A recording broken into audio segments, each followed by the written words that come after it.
నెల్లూరు జిల్లా కలిగిరి మండలం బట్టువారిపాలెం గ్రామ ప్రజలకు శాశ్వత పరిష్కారం లభించింది. వర్షాకాలంలో వాగు కారణంగా ఇబ్బందులు ఎదుర్కొంటున్న ఈ గ్రామానికి వంతెన నిర్మాణం చేపట్టారు. ఉదయగిరి ఎమ్మెల్యే కాకర్ల సురేష్ కోట్ల వ్యయంతో వంతెన నిర్మించి గ్రామ ప్రజలకు అంకితం చేశారు.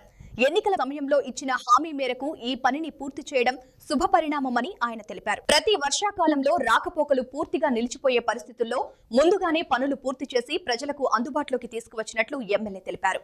బట్టువారిపాలెం గంగిరెడ్డిపల్లిని కనెక్ట్ చేసుకునే బ్రిడ్జ్ ఇది. ఒకసారి వర్షాలు వచ్చినప్పుడు వరదలు వచ్చినప్పుడు ఇక్కడికి రావడం జరిగింది. వాళ్ళు రెండు గ్రామాల వాళ్ళు కూడా పోరాడుతూ ఉన్నారు, కానీ ఈ బ్రిడ్జి ఒక కొలిక్కి వచ్చిన పరిస్థితి లేదు.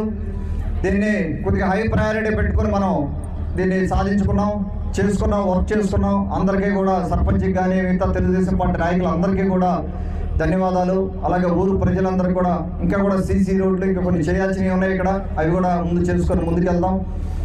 ముఖ్యంగా ఆడపడుచులు ఈ కార్యక్రమానికి పెద్ద ఎత్తున సగం మంది పైన ఆడపడుచులు రావడం జరిగింది. వారందరికీ కూడా ధన్యవాదాలు. వారు ఆ రోజున చాలా మంది ఆడపడుచులు కూడా మనం వరదల్లో వచ్చినప్పుడు పిల్లల్ని తీసుకొచ్చి ఇక్కడ నడిచే పరిస్థితి లేదు సార్, స్కూల్కి కూడా వెళ్ళలేని పరిస్థితి అన్నప్పుడు దీన్ని హై ప్రయారిటీ పెట్టి అలాగే దీనికి సహాయం చేసిన మన గౌరవ ముఖ్యమంత్రి శ్రీ నారా చంద్రబాబు నాయుడు గారికి, అలాగే జనసేన అధినేత కొణిదెల పవన్ కళ్యాణ్ గారికి ప్రత్యేకంగా ఈ రెండు గ్రామాల ప్రజల తరపు నుంచి, ఉదయగిరి నియోజకవర్గ ప్రజల తరపు నుంచి ధన్యవాదాలు తెలుపుకుంటా ఉన్నాను.